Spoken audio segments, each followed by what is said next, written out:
जयपुर शहर में दो कार्डियोलॉजिस्ट हैं, शर्मा जी और कर्मा जी। दोनों के पास एक एक पेशेंट है जो कि एंटी एरिथमिक ड्रग एमायोडरान पे है। किसी कारणवश सिस्टमिक इन्फेक्शन की वजह से उसको लेनी पड़ जाती है लीवोफ्लॉक्सासिन। लीवोफ्लॉक्सासिन और एमायोडरान दोनों मिलकर कॉम्प्लिकेट करते हैं पेशेंट की कंडीशन।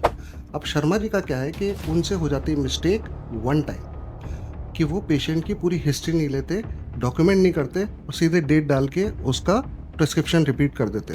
सेम होता है कर्मा जी के साथ में, लेकिन उनकी ये हैबिट है, वो पेशेंट जल्दी जल्दी देखने के चक्कर में पेशेंट से पूरी हिस्ट्री नहीं लेते, ड्रग हिस्ट्री नहीं लेते और ड्रग डोजेज और रेजिमेन प्रिस्क्रिप्शन पे रिपीट कर देते हैं। अब यहाँ पे 3 कंडीशन होगी उस पेशेंट के साथ। नंबर 1, उस पेशेंट को कोई हार्म नहीं होगा। नंबर 2, वेंटिकुलर टेकीकार्डिया या फिर किसी और क्यूटीसी प्रोलोंगेशन की वजह से उस पेशेंट का हॉस्पिटल में एडमिशन हो जाता है। नंबर 3, डेथ या ग्रीवियस हर्ट उसको कॉज होता है, वो काफ़ी लंबे टाइम के लिए अपने डेली फंक्शन करने के लिए अनेबल हो जाता है। इन तीनों केसेस में क्या क्या डिफरेंस होता है, क्या क्या लायबिलिटी फिक्स होती है, ये अभी हम देखते हैं। यहाँ सबसे पहले हम लेते हैं कि कोई डैमेज नहीं हुआ है शर्मा जी के साथ में, क्योंकि ये पहली बार हुआ है तो कुछ नहीं होना है, और क्योंकि कुछ हुआ ही नहीं है तो कर्मा जी के साथ में भी कुछ नहीं होता। लेकिन उनके साथ होती है सबसे बड़ी मिस्टेक कि उनकी हैबिट फॉर्मेशन हो जाती है।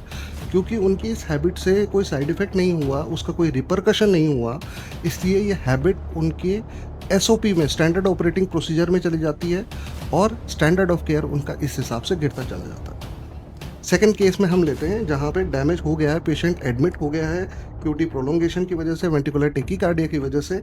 यहाँ पे फाइल होगा कंज्यूमर केस या सिविल केस। कंज्यूमर केस के अंदर, सिविल केस के अंदर, क्योंकि शर्मा जी को डिफेंस मिल जाएगा एरर ऑफ जजमेंट का या ह्यूमनली मिस्टेक का, वन टाइम एक्ट का, तो वहाँ पे उनका डिफेंस पॉसिबल हो जाएगा। यहाँ पे कर्मा जी के साथ में उनका डिफेंस डिफिकल्ट हो जाएगा। कारण क्या है कि उनकी ये हैबिचुअल मिस्टेक है। कैसे प्रूव होती है वो आगे मैं बताता हूँ। सिमिलरली अगर मान लो डेथ या मेजर हार्म कॉज हो जाता है, क्रिमिनल केस फाइल हो जाता है, तो उस केस में डिफेंस शर्मा जी का फिर भी पॉसिबल रहेगा, लेकिन कर्मा जी का ऑलमोस्ट इम्पॉसिबल हो जाएगा। अब यहाँ पे लॉयर किस तरीके से प्रूव करता है हैबिचुअल मिस्टेक को? या तो आपके पिछले 20 साल के रिकॉर्ड में से आपकी जो हैबिट है वो तो चेंज होने वाली है नहीं, तो आपने सभी पेशेंट के साथ वही किया होगा, तो आपके कोई भी 10, 20, 50 जो पुराने ओपीडी के प्रिस्क्रिप्शन है वो निकाल के और वो कोर्ट के सामने रख देगा। या सेकंड, वो आपके मुंह से ही ये कबूल करवा लेगा कि वकील साहब मैंने तो जीवन में कभी भी ये तो मैं करता आ रहा हूँ 20 साल से, लेकिन आज तक तो कभी कोई नुकसान हुआ नहीं। बस यहाँ पे लंका लग गई, वकील केस जीत गया। क्यों? क्योंकि यहाँ पे आपने कोर्ट के सामने खुद ये प्रूव कर दिया कि आपको स्टैंडर्ड ऑपरेटिंग प्रोसीजर की, स्टैंडर्ड ऑफ केयर की, ह्यूमन लाइफ की कोई कदर नहीं है, कोई रिगार्ड नहीं है उसके लिए।